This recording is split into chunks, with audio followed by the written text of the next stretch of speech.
بسم اللہ الرحمن الرحیم. قابل احترام دوستو بزرگوں، جیسا کہ پتہ ہے کہ ابھی 8 9 10 نومبر کو جھارکھنڈ میں جمشید پور میں سیمینار ہوا تھا فقہ اکیڈمی کا. تقریباً 250-300 مفتیان کرام وہاں جمع ہوئے تھے اور وہاں کچھ مسائل پر ڈسکس ہوئی تھی اور فیصلے ہوئے تھے. یعنی کہ مفتیان کرام کے متفقہ طور پر یہ فیصلے ہوئے، یہ تجویزات پاس ہوئیں. تو میں سوچ رہا ہوں کہ کچھ آپ کو بھی بتاؤں کہ وہاں کیا فیصلے ہوئے تھے. ذمہ داری ہماری. آپ نے کچھ کلپس تو دیکھی ہوں گی، ہم نے کچھ بتایا بھی تھا، وہاں کے ولاگ بھی کچھ بنائے تھے. تو سوچا کہ آج میڈیکل انشورنس کے بارے میں وہاں فیصلہ ہوا تھا تو آپ کے سامنے پڑھ کر سناؤں میں کہ میڈیکل انشورنس، آج کل یہ ہیلتھ انشورنس ہوتا ہے، میڈیکلیم ملتا ہے نا لوگوں کو، میڈیکل انشورنس، تو اس بارے میں کیا ہے، شریعت کا ہمیں کیا حکم ہے، شریعت کی کیا رہبری ہے، میں آج آپ کو بتاؤں. 4 اس کے پوائنٹ ہیں، بہت مختصر طور پر میں آپ کو بتاتا ہوں تھوڑی سی وضاحت کے ساتھ. مروجہ ہیلتھ انشورنس، یعنی کہ جس کا ابھی رواج چل رہا ہے، جو ہیلتھ انشورنس ابھی چل رہا ہے، مروجہ ہیلتھ انشورنس اپنے انجام کے اعتبار سے غرر یعنی دھوکہ، قمار یعنی جوا، سود یعنی انٹرسٹ، غرر، قمار، سود یعنی دھوکہ، جوا اور سود وغیرہ ممنوعات پر مشتمل ہے. یعنی اس میں یہ سب چیزیں ہوتی ہیں، لہذا عام حالات میں ہیلتھ انشورنس کرانا ناجائز ہے.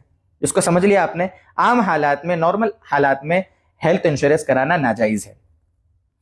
دوسرا پوائنٹ، اگر کمپنی یا ادارہ، کوئی کمپنی، کوئی وہاں جاب کرتا ہے، وہاں کا امپلائی ہے، اگر کمپنی اپنے ملازمین یعنی اپنے یہاں کے کام کرنے والے امپلائی، اپنے یہاں کے ورکرز کو کا ہیلتھ انشورنس اپنی طرف سے کر کے دیتی ہے، یا تو اپنی طرف سے کر کے دیتی ہے، عام طور پر ایسا ہی ہوتا ہے، یا ملازمین کی تنخواہوں میں سے ان کو کاٹا جاتا ہے، یعنی ملازمین کی تنخواہوں سے کاٹ لیتے ہیں اور وضع کر کے پھر انشورنس کراتی ہے، تو ملازمین یعنی وہاں کے ورکرز اور امپلائی کے لیے اس سے نفع اٹھانے کی اجازت ہوگی.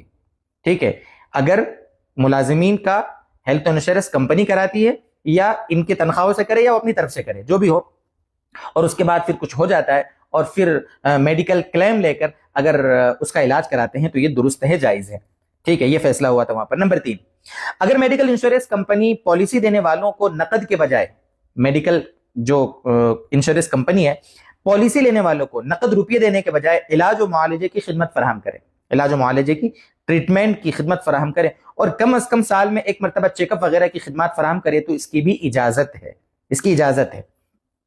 نمبر 4، اگر وہ چیک اپ وغیرہ کی خدمات فراہم نہ کرے تو موجودہ حالات میں علاج و معالجے کی گرانی کی وجہ سے، سمجھنا، چیک اپ وغیرہ کی خدمات فراہم نہ کرے تو موجودہ حالات میں علاج و معالجے کی گرانی کی وجہ سے، یعنی کہ بہت مہنگا ہو گیا، ناقابل تحمل مصارف والے امراض میں، یعنی ایسی بیماریاں جس میں انسان ان کو ایفرٹ نہیں کر سکتا، ایسا کوئی بیمار شخص ہے، یا ایسی بیماریوں میں مبتلا ہونے کا غالب گمان ہو یا اندیشہ ہو اور مریض اس کا